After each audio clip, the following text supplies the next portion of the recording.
Your son is a failure. He's barely passing my class, and with grades like this, I'm just not sure what kind of future he's gonna have. What do you have to say for yourself? You're supposed to graduate this year. Listen to Mr. Johnson. What kind of future do you think you're going to have? With all due respect, don't call me a failure. Failure is an event, not a person, in fact. And you talk about the future, Mr. Johnson, but you're not preparing us for that. Excuse me? Just listen to what I'm saying. This should be good. Would you agree that in the future, most careers will become automated? Yeah, so? So the people who succeed will have to be curious, innovative, with resilience to adapt to new changes. What's your point? My point is, the focus in this school is not on that. It is on regurgitating information and test taking, and that's just real. But in today's world, creativity is the most important leadership skill. Oh, that's how you feel. You don't have to believe me, but maybe you will believe the 1,500 executives who recently said creativity is the most important leadership skill. See, pretty soon, no one will be hired because of what they know. Because who cares what you know or if you've memorized a fact? We've got Google and Siri for that. In the future, people will be hired because of what they can do with their knowledge. Can they creatively solve real-world problems, not just follow instructions or directions and bubble in multiple choice questions? So, Mom, that's why I'm stressed, because these robotic tasks we learn in school should stop. Because no one can do a robot's job better than a robot.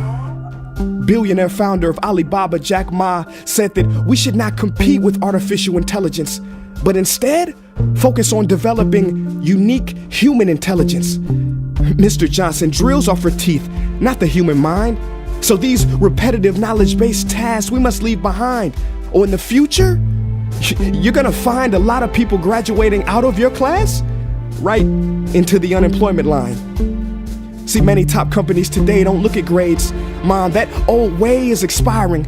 Google has been quoted as saying GPAs are worthless criteria for hiring. Founder of Tesla, Elon Musk, agrees. So I say this with unease and sorrow. If you continue to teach today as you taught yesterday, then you rob us students of tomorrow. Mr. Johnson, I'm gonna keep it real with you. Sometimes sitting in your class is tough. I'm constantly thinking, if I don't look up at the clock, maybe it'll speed up.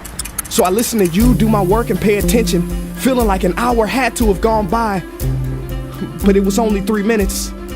So if you wonder why we're bored in class, look, you wanna get a kid to hate reading? Give them this, a school textbook.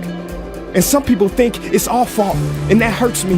They say you can lead a horse to water, but you can't make him drink. And to that I say no. Firstly, you can put salt in that horse's hay and make him thirsty. And if you bring joy in your classroom, you can make any bad student nerdy, as he or she discovers the beauty of truly learning. Mr. Johnson, I mean no disrespect. You have the most important job on this planet. You build, create, and save lives. But if you really care about my future, like you say, then you have to fully commit and ask yourself honestly, how do I prepare a child for a future that doesn't yet exist? Here's a hint. The answer is not found in this. It's using this and this. See, in the future, we will need more passion and compassion. People with inspired hearts and wisdom to uplift this planet. And Mom, I love you, but can I be real? Go ahead. You want to know one of the biggest factors for childhood success? It's not IQ. It's family meals. And we haven't had one of those in a while. See, I know sometimes you don't feel proud, because I may not be a straight A student, but I'm not stupid. These tests may be 70% of my grade, but they're 0% of my future. But don't worry, I'll pass this class and get through this. But I need you to give me the space I need to be me and live true. Because the best feeling in the world is that your own parents get you. There's a passage in a book called The Prophet by Khalil Gibran, and if you don't mind, I'd love to share it with you. Go ahead. See, he says, your children are not your children. They are the sons and daughters of life longing for itself. They come through you, but not from you. And though they are with you, they do not belong to you. You may give them your love, but not your thoughts, for they have their own thoughts. You may house their bodies, but not their souls, for their souls dwell in the house of tomorrow. So, Mom, I'd appreciate it if you give me the love that I need to pursue my dreams. See, if we are to succeed, all three of us need behavior change on all fronts. We talk about the future, but the future is now, and it is created now by all of us. I've never heard you speak like that before. Yeah, I didn't know.